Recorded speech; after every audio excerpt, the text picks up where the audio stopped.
Hey there, welcome to the Course Creators HQ podcast, and I'm so excited because today we are going to break the glass and share some of those secrets that no one tells you about creating and selling online courses. So I hope you enjoy this episode. Thanks for being here, and let's get to it.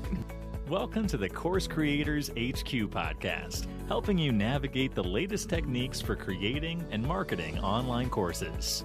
And now, here's your host, Julie Hood.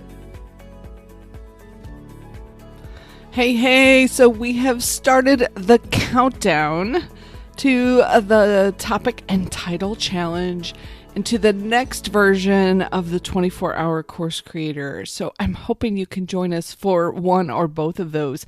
The challenge is free. You can go to the show notes or topicandtitlechallenge.com and get signed up. I'm so excited. We're going to have 5 days of training, and then I'm going to do some master classes over the weekend, all to help you get your topic and your title figured out. And they are essential to having a course that's going to work and going to sell for you. And today I'm excited about this episode. So let me tell you a quick little story. When I was a child, I used to watch the reruns of a show called Get Smart. And it was a parody at the time of spies and sort of the CIA. And they always had this really hilarious part where when they needed to talk about something super secret, they would pull down the cone of silence and they'd all be inside this cone of silence because the idea was that no one could hear them inside the cone of silence. So today I want to break the cone of silence for you and share 7 things that no one normally tells you about creating an online course. So thanks for being here. Hope you enjoy this. Let's get to it. So number 1, creating your course will probably take longer than you think. So just things come up. It's more complex than we think. It's more challenging than we think. But it doesn't have to be impossible. It doesn't have to take you forever. That's part of the reason why I created 24-hour course creator is I didn't want people to get bogged down in all those things that sort of get in their way. I wanted to simplify it down to the very minimal that you needed to get going. So here's a couple things to help you with this. First, get some kind of guidance and help at whatever level you are at. Maybe it's just buying a course. Maybe it's getting some coaching. Wherever you are in your business, be sure and get some kind of guidance. Now, when you're looking for an expert to work with, make sure that they have some way to get your questions answered, whether it's a Q&A call or individual calls or email questions. You want to have some way to get that specific help that you need. And then the second thing is make sure that they can help you with the tech side of things and you don't want it to be just using their system. I've seen that from a couple of the experts that are out there now. They want you to jump into their specific system that they've created, which from a business perspective is great because they get ongoing revenue from you. But it may not necessarily be the best idea for you. It just depends. Make sure you look into that. And remember that you're not exactly paying for the training. What you're paying for is to save you time and save you headaches and frustration. You want your experts to help you get past some of those things so you don't waste a lot of time on questions that they can answer for you. And then a couple quick tips to find some hours in your day. First off, grocery delivery or pickup, my favorite way to save time. Don't be wandering around the grocery store. Just either pick up your groceries or get it delivered. You can save a couple hours a week with that. Number 2, control your Netflix binging. And boy, are they good at this. The next episode starts and you just keep watching and watching and watching. And you can either end up staying up too late or spending too much time on it. So that's when you decide that, hey, I'm going to get this course created. That's one place to add in some stopping times for you. Maybe put a reminder on your phone after an hour or 2 that you're going to stop. And then here's one that I've recently discovered is that you can get up in the morning and start working before you do your morning routine. So sometimes I will literally get up and crawl out of bed and just get started on stuff. And I'm always amazed at how much I can get done in the first hour or two before I've made the coffee, before I've done my normal morning routine. There's a lot that can happen there. And so try it out, see if that works for you. And if you want a few more, episode 21, and I'll put the link in the show notes, goes to the episode that we did about 10 time-saving secrets to course creation. So hopefully some of those will also be helpful for you. So number 2, it's tough to keep it simple because focusing your topic is essential. And this is really why we're doing the topic and title challenge. I want to help people focus in and not try to tackle these unbelievably huge courses that they don't actually finish and that students don't really get through. Steve Jobs has one of my favorite quotes. He says, "Simple can be harder than complex. You have to work hard to get your thinking clean to make it simple, but it's worth it in the end because once you get there, you can move mountains." So I can't wait to help you move mountains with your online course and reach a bunch of people and improve their lives. So number 3, you need to either invest time or money. And this is especially important for the marketing side of things. So it always amazes me when people get ready to set up an online business and they don't have any money at all to invest. Because if you think about it, if someone was going to create a brick and mortar business, they would know that they need to have some capital to get their business going. They need to buy the building, they need to pay the licenses, if it's a restaurant, you have to buy all the stuff. So really with an online business, there are quite a few things that you have to pay for or even pay for a while until the business starts making enough money to cover those expenses. So there's a minimum sort of number that you need to have to pay for hosting, to pay for email, newsletter software, to pay for your website, that sort of thing. And then the second piece of this is if you don't have a lot of money to do this, you can spend your time on it.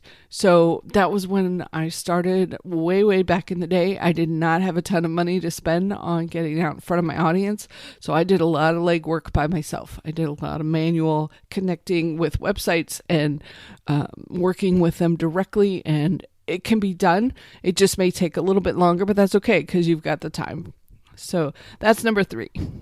Number 4, you can spend a lot of effort trying to figure out the tech. So if you are not a tech person, if you're one of those folks who just regularly wants to throw your computer out the window, I want you to just hire somebody to help you with this because it will hold you back so long. Make sure when you do this that you get them to give you all of the logins to everything that they create for you and that they give you all the original files for the different things they're creating. So for example, if they're doing graphics, they may be working in Adobe and there'll be some original files and then there'll be the output files that they create for you. And you want those originals in case you want to go back at some point and change something, you want those originals.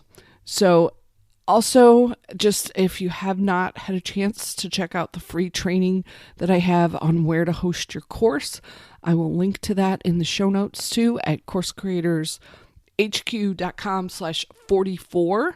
And it will have a training that I did to kind of talk about the different places where you can host your course.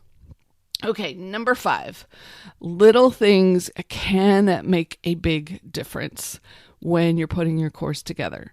So having the right title, improving your copywriting, and really tweaking your sales page. Maybe that means adding a section to your sales page with some testimonials or adding another new section talking about what's inside the course. Like really spending some time on some of these little things can make a big difference. even finding a way to connect with your potential students in a new way. So the challenge this time is brand new for the way that we're selling 24-hour Course Creator. So I'm really curious to see.